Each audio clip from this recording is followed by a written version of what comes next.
My name's Adam Kaasa. I'm a senior tutor at the Royal College of Art, and this video is part of the London Festival of Architecture's 30 Objects in 30 Days program. The object I've chosen in relation to act and architecture is emotion. We've all heard the phrase, "don't act on your emotions." I believe that architecture can't afford not to. I'm fascinated by emotions, by feelings, by affect. I love thinking about how personal emotion is, but also how emotion has been a tool manipulating the masses, all of us, through political propaganda, through radio and television and internet transmission, through the history of public opinion and the advertising industry, and of course, the organization of space. In the book Nervous States, How Feeling Took Over the World, William Davies observes that we've entered a new age of the crowd, where mass affect is ruling the way in which our states, our institutions, and ourselves run. He argues that emotion is now being deployed as a tool of control, of fear, and of war. And on the other hand, there's a desire for a return to the machismo or the patriarchal relation of logic, of reason, of truth or fact. But these are both false alternatives.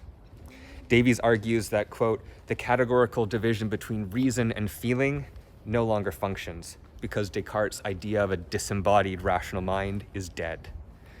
A move beyond this gendered, classed, and colonial binary is a necessary step forward. Sarah Ahmed, in The Cultural Politics of Emotion, reminds us that emotions are sticky and they land on different bodies in different ways, unequally. Emotions are social, relational, and can be structural. Ahmed reminds us that, quote, emotions in their very intensity involve miscommunication, such that even when we have the same feeling, we don't necessarily have the same relationship to that feeling. So what does it mean then for architecture to act on its emotions? On the one hand, architectural theorists and historians have for some time written about the space and the senses, about memory, and even worryingly about the architecture of happiness, all somehow considering the instrumental capacity of architecture in relation to these things.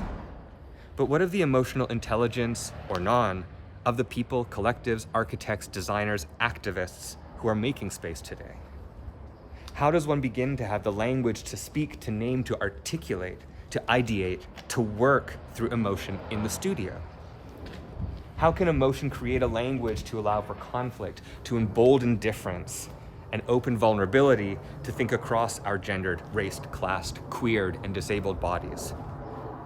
If we're honest, we already act on our emotions.